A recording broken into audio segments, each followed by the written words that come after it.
So cops in Atlanta, Georgia are protesting the two murderous cops who killed Brooks. Uh, they're protesting by walking out what they call a blue flu. In my opinion, this just shows that these people are unfit to be cops. If uh, enforcing the law when it comes to other cops is so wrong for them that they claim that they can't do their jobs and quit or walk out over it.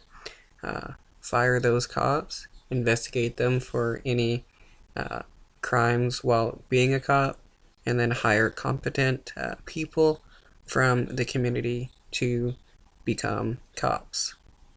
Dozens of Atlanta police officers calling out for a third straight day now. The sick out, or the so-called blue flu, beginning right after the Fulton County DA said he was charging two officers in Rayshard Brooks' death.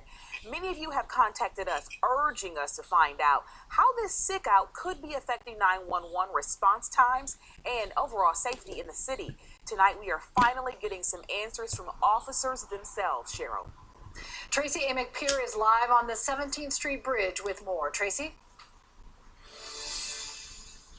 Well, Atlanta police officers tell us today that in Zone 5, 25 officers called in sick. Now, that's everyone except for the 3 supervisors. They also said that homicide detectives were responding to 911 calls. Now, in Atlanta, there are 6 zones. So usually if there's a shortage in one zone, other zones will send in officers to cover the shift. But then if those other zones have shortages, well, that could be a serious problem. We got 25 cops right there that don't want to actually enforce the law and punish other cops for committing crimes. I would not doubt that those 25 cops have committed some various crime or covered up for another cop. Those 25 cops could easily be replaced by competent community people that will actually enforce the law in a just manner. I've never seen the morale so bad that it pushes the majority of an agency to do this. For enforcing Vince Champion is the regional director of the International Brotherhood of Police Officers. And while he didn't know so many officers would call in sick since Wednesday, he's not surprised that it happened. And they want to do their job. They still want to do it in the city of Atlanta, where they're not respected and where they'll be, betrayed. Betrayed? How is, okay, if they want to do their job, well, part of their job is also enforcing the law, even if it's a cop.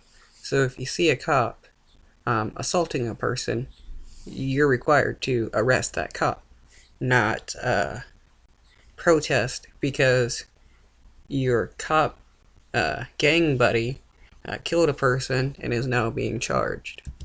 The sick-out started on Wednesday, immediately after District Attorney Paul Howard announced charges against the 2 police officers in the Rayshard Brooks shooting.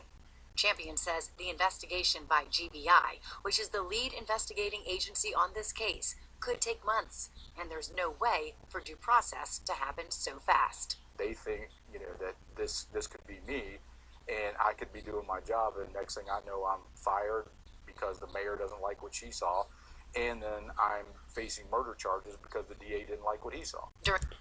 No, the guy is facing murder charges because he shot a person in the back, not because the DA didn't like what he saw. This guy is trying to twist it to make it seem like the cops are the victims here, when systematically it's black people that are the victims. During a virtual meeting with the City Council today, Interim Police Chief Rodney Bryant says so far the sick-outs have not put the city at risk. And while pending 911 calls have reached more than 30, they're usually low-priority calls. And Bryant says that number is not far outside the norm. In this COVID period and the call volumes are low, the number of sick-outs does not have a dramatic effect on our response and our ability to address any given emergency that arises in the city. Ryan says for now they don't need outside assistance for 911 response. Champion says if they do ask, he's not sure how much help the city of Atlanta would get. Quite honestly, if I was a police chief or a sheriff of another county and I've got a DA that's charging officers with murder to what appears to be them doing their job, I wouldn't send my officers there. That appears to be doing their job. Okay, shooting people in the back isn't the job of the cops. They're not judge, jury, and executioner. Kicking a person while he's dying on the ground is not the job of a cop, nor is standing on a dying person the job of a cop. This guy is as corrupt as the other cops. Now, for the last 2 days, our team has reached out and repeatedly asked to speak to the interim police chief and the mayor about these sick outs and to answer your questions and concerns about public safety. Once again today, we did not receive any response. All right, Tracy, thanks a lot. I know there are a lot of questions about this, particularly heading into the weekend here. Thanks a lot. Meanwhile, other police departments in Georgia are rolling out the welcome mat for any Atlanta officers who want to work somewhere else. Here are a couple of examples that we found. We spoke to Coweta County Sheriff Len Wood today. He told... Wow. Only 12 weeks of training?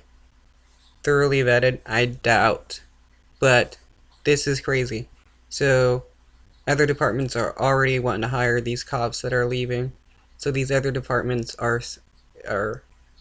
well, you're gonna the fact that these other departments are doing this, they're telling these cops, hey, we'll protect you if you kill somebody and need help covering up the evidence. It shows how corrupt the policing system is, in my opinion.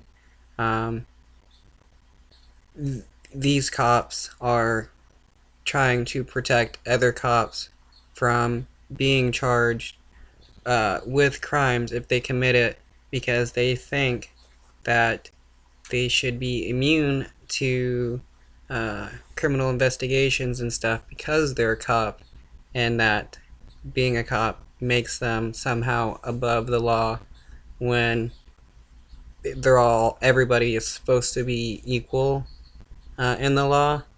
So if a cop murders somebody, they should be charged.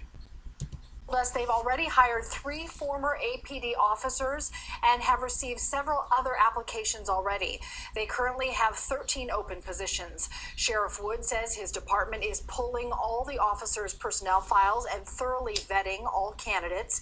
He adds that any hires will also have to go through at least a 12-week intensive training course before patrolling the streets there. The Forsyth County Sheriff's Office put out a call for applicants on social media. They appealed to officers in a Facebook post saying they would be valued by the department and would work in a community that, quote, strongly supports first responders, end quote. And the Henry County Police Department posted on their Facebook page yesterday that they have positions open as well. They listed the jobs along with the benefits, encouraging transfers to apply.